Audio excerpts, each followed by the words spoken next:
want to talk to you guys today about social media, and specifically, I think at this point, 2012, we all agree social media is important. We all kind of know that it's being used a lot, but specifically, how can the collection industry benefit from it? And so that's the point of this talk, is how it can specifically be applied to what we're doing. So kind of the purpose, what I'm hoping to get across in the talk today, is really to help you guys understand how to use social media for 4 key things. Really to expand your influence, engage your key audiences, right? Most importantly, increase your sales and protect and enhance your brand online. And those are all things you can achieve.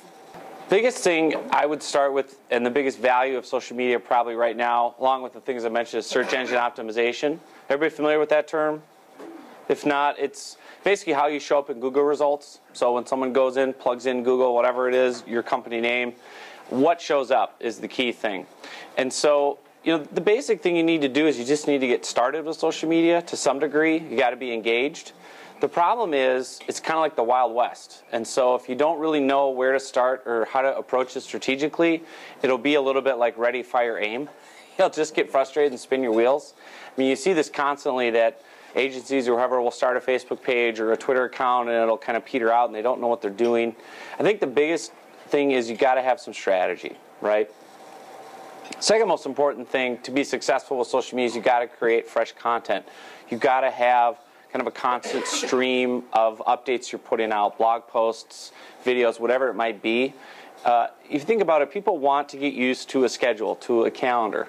My favorite podcast comes out on Tuesdays at noon. I know it's coming. I rely on it. I get mad if it's not there. It's the same thing with the content that you're putting out. Another mistake I see a lot of agencies make is they'll get excited, they'll do a big push, they'll do a bunch of stuff for a month, and then they just drop off the face of the earth. Well, then people are going to be very hesitant to come back to you. So, I mean, it's important to have kind of fresh content. Also, to have it branded, to have kind of your unique take on it. I'm going to use Northern Group as an example, just of a client that we've worked with that has really taken social media and run with it, frankly, and done really well. This is a blog that they have. They've set up kind of their branding as late-stage collections. At least that was at the time that we set it up. I think they're changing it around. But the important point of it was they wanted to get a lot of content out there, tag it with late-stage collections, and really get in front of prospects and clients with Google. So what we did was you create the content and then you share it in a bunch of different places. You share it on your blog. You share it in online press releases like PR Web, which can be really valuable, YouTube, whatever it might be.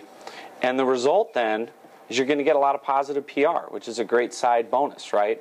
On one end, you're getting the good Google results, you're getting the good mind share online, but you're also going to get coverage from the industry, right?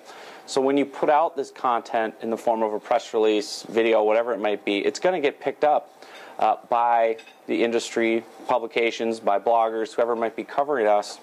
And that's going to be beneficial because you're getting the most bang for your buck. You put the content out once, you get the mainstream media coverage, but you also get the online coverage, you also get the search engine optimization, you get the links to your website. It's all kind of feeding that idea of increasing the recognition of your agency, your brand. Biggest result, I think, and what you'll see here is the impact you can have on Google.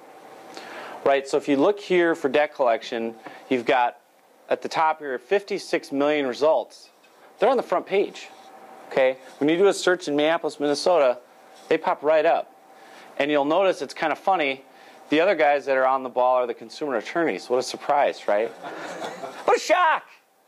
They're out there trolling. So again, this is really valuable. I mean, I realize that in this day and age, a lot of agency owners are yet to be convinced that they're going to get a client through Google, right? I mean, a lot of people have said to me, John, nobody's going to go on Google and Google Collection Agency Madison and then pick me. And I say, well, how often do you use Google to find a service or a product? Or how often do you ask your friends online through Facebook or Twitter or whatever, hey, does anybody know a good plumber? Right? I mean, this ends up showing up, right? And I think the other important element of why you need to be involved with social media is people are going to check you out. What do we say? We're going to Google it. We're going to Google that person. I want to see what the real deal is with LifeQuest or whoever else, whatever other agency it might be, state. And what's going to show up on those front pages is key. Here's an example for Northern Group, right? For their keyword, and obviously they collect nationally, so they want anyone looking at late-stage collections, they want to be on the front page of results. And so what we did was we, again, created that fresh content, pushed it out, had the social media interaction, got them 2 front page results, and that's out of 24 million searches. Again, that's huge, right? And again, it's going to be content that makes them look good, winning awards, honored for this, you know, all those types of things. It can be a real game changer for your agency. This is a really important one, right? The biggest thing is complaints, right? So if I search your agency name in complaints, what shows up? Is it all Ripoff Report or consumer blogs, you know, attorney blogs? Say whatever they want about you, right? There's no defense. So you may submit an RFP, you know, not hear back, not know why it didn't succeed. Perhaps they went on Google and searched and found this kind of stuff. What we did with Northland Group was we actually created a blog post to address it, right? We said, hey, you know, we're happy to talk about complaints. We get, you know, 4 billion contacts a year or whatever it is. 0.004% result in a complaint. That's a pretty damn good ratio. You should be telling people about that, right? Really, the idea of the blog post was really to tell Northland Group's side of the story about complaints. You know, the reality of it and how well they do with contacts. I mean, out of 4 billion contacts, less than 1% result in an actual complaint. They resolve 100%, et cetera, et cetera. I'm a huge proponent of video. It's easier than ever to use. There's a lower barrier to entry. I mean, all you need is an iPhone or an iPad today. But it has massive benefits, right?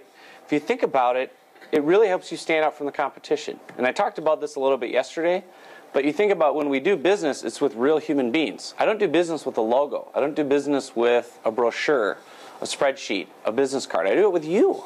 I want to know who you are, right? I mean, that's why vendors are here at this conference. That's why you guys are here, networking, right? Talking to each other. That's why you go to other creditor conferences. Video is a way to take your office to the client virtually. There's nothing stopping you from doing that, right? This is an example of General Service Bureau in Omaha has a video on their very front page, automatically starts playing. You log in, there's the owners. You know, hey, we've got this great story to tell. You know, we're a family-owned business. We've been around for however long. You know, Len Levitt started it back in the day, and this is our integrity and ethics and awards.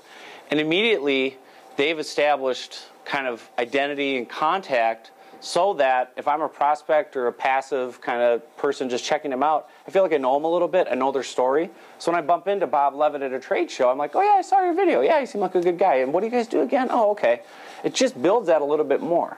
Because how are you standing out? I mean, there's how many thousand collection agencies around that collect healthcare, education, government? Video is a game changer. And it's not expensive to do. It's not hard to do. It's not hard to integrate into your website. And I don't see many agencies at all doing this. Probably a handful in the country that do it. And I guarantee you, if you talk to them, the results are amazing.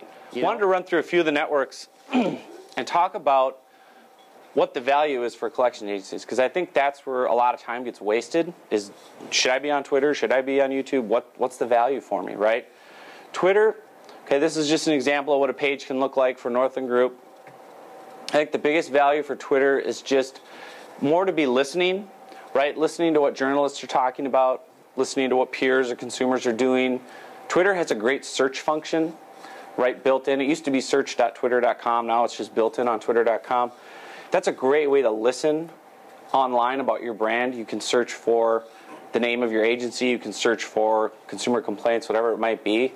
But Twitter's not a place, in my mind, where you need to spend a lot of time, because that's not going to lead to a ton of business for you.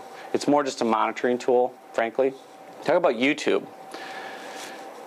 YouTube is the world's second biggest search engine. Did you guys know that? Behind Google? Guess who owns YouTube? Google, right? So if you want to have good search results, you got to play in Google's sandbox, meaning use YouTube, right? Put your videos on there. That's the biggest benefit of having a YouTube channel, to be honest. So you can have a channel, you can brand it, your logo, everything. These links are really important right here because this is your website, your Google+, which I'll explain later, Facebook, Twitter. These all get linked. These all funnel into that search engine optimization. Again, the more we can play in Google's sandbox and use their toys, the better results you're going to get online. The more people are going to find you and interact with you. Okay? Again, biggest benefit to YouTube is the fact that it's the world's second biggest search engine. YouTube's also trying to be more business friendly. You know, they got their start and they're still known for like funny cat videos, right, and things like that. they've tried to make it more business friendly. So now they're allowing us to brand our videos, right? So you can put your logo in like a watermark. You can put the next video you want people to watch right embedded in the video toward the end, anywhere you want. So they're really trying to get more businesses to use YouTube, which is a good thing. It's more professional. You can embed it. You don't have to use it to embed videos on your website, but it's a nice free option. Facebook. Okay. The biggest thing I can tell you about Facebook is it should be all about your employees. Don't waste any time on there thinking you're going to get prospects or clients through Facebook. What Facebook should be is a living, breathing company newsletter. That's what your Facebook page should be. It should be a place for your employees to hang out, to share funny stories, photos, honors, awards. This is an example with Northland Group. They do contests, right? This is huge. You know, guess who this is? It's one of their managers, right, who's famous for bringing in home-baked cookies, right? And so they have people in the comments go crazy. Oh, I know who that is. That's Linda. That's Jane, you know, and I love our cookies. And it's just a fun way to interact, to build some good company culture. Here's another example of the employees really taking ownership of the Facebook fan page at Northland Group, right? So what they do is they set up the page, they invite all their employees to be on it. You can make a Facebook fan page public or private, depending on what you want to do. Theirs is public, so anybody can look at it. And what they did was their employees are allowed to post on the Facebook page. During the Summer Olympics, on a Friday afternoon, a beautiful day in Minneapolis, they decided to have a race in the parking lot. So these, you know, and I'm not going to play the video just with the problems we had yesterday, but they had these three guys in the back doing an Olympic race, you know. One guy, you know, thinks he's Carl Lewis. The next guy thinks he's Ben Johnson or whatever. And they're like, yeah, come on, man. You know, and it's during lunch break and it's funny. They posted it. It got tons of comments and views and office camaraderie and funny, right? It's just a great way. It's so much better than a newsletter you email to your employees once a month or a printed newsletter, right? And the best part is you don't have to spend anyone's time creating the content. Your employees create it. And look at what the consumer posted. You guys are great. Thank you so much. Just finished paying off my 2 accounts with you all. I'm sure Capital One and Credit One thanks you. Like, holy crap. Consumer thanks collector. How good is that? You can set different levels. First of all, who should manage it? I would say probably marketing or HR, right? You should have an administrator, the person who sets up the page, who owns it, who's your gatekeeper, okay? You get a lot of ability to kind of weed out bad apples, bad actors. You can block people, ban people. So if you're going to go with a public Facebook page, this is the risk-reward element. This is the reward, right? I mean, how good is that to show to your clients, right? You might never have heard from that consumer otherwise. Okay, they just randomly did that. That's awesome. Now you might have consumers post stuff and complain, or just consumer attorneys come in and take cheap shots. You can ban them, block them, spam them, keep them out, right? But then that requires having a staff person that can be vigilant and monitor that page every day. The other alternative a lot of agencies do is they just keep it private. So that means you have group settings where it's invite only. Nobody from the public can see it. It's more like an intranet, internal. That's fine too. So I mean, it just depends on your agency and how much risk reward you want to have. You know, but I think regardless, the benefit of Facebook is everyone's on it, right? All your employees are on it. Even you're on Facebook. All right. So again, it's a huge way to get your employees engaged. Okay. What I call Facebook when I talk to agencies about what we do for them is it's a recruiting and retention machine for your employees. Okay. Another benefit to Facebook is ads, Facebook advertising. It's all pay-per-click. It's very affordable. You set a budget. I want to pay 50 cents per click. You can do an ad in Madison by a zip code and say, I'm looking for collectors, this gender, this ethnicity, this age range, with this educational background. I mean, it's very hyper-targeted. So you can really find people you want in the zip codes, in the areas you want, education that you want, and you only pay if they take action. Plus, you're trying to promote your company. You're trying to sell the value. You're trying to get the right collectors and managers to come. You can invite them to your Facebook page and show them this kind of stuff. Because an employee sees this, or a potential employer manager goes, this looks like fun. I mean, they look like great people. This looks like a great place to work, you know. Northland Group does a great job with birthdays and cake photos and surprising people.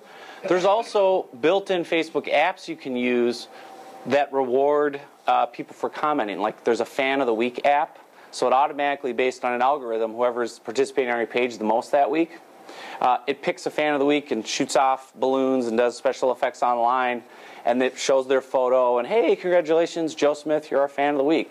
Well, then what Northern Group did was they said, okay, whoever wins fan of the week on Facebook, we're going to go surprise them at their desk with a cake or balloons or whatever, and take a photo and put it on Facebook and keep the cycle going. So that's a huge tool for employees. Okay, that, again, not for prospects, but for employees. It's cheap, it's free, they're already on there. It's a great way to connect them, especially if you have offices at different parts, different campuses. Not everyone's in the same building. It's a great way to connect and kind of humanize your company for everybody. I want to move on to Google+. This is basically Google's answer to Facebook. It's their version. And again, the sandbox analogy, the reason Google+ is important is because Google owns it and they want it to work. And so if you use Google+, you're going to get great search results. You're going to show up really well on those Google searches. So this is just what a typical page looks like. It's basically the same as Facebook, the same idea. The only suggestion I would have for collection agencies is I would just have a page. I'd have a company page, have your salespeople be on there individually. Just post the content that you're already creating in other places. The beauty of social media, you guys, is you create it once, you post it all over the place. Blog, LinkedIn company page, Facebook, YouTube, Google+, post it everywhere. Because the more places you post it, the more likely people are to pick it up and share it, the more likely it's to funnel back to good results for you.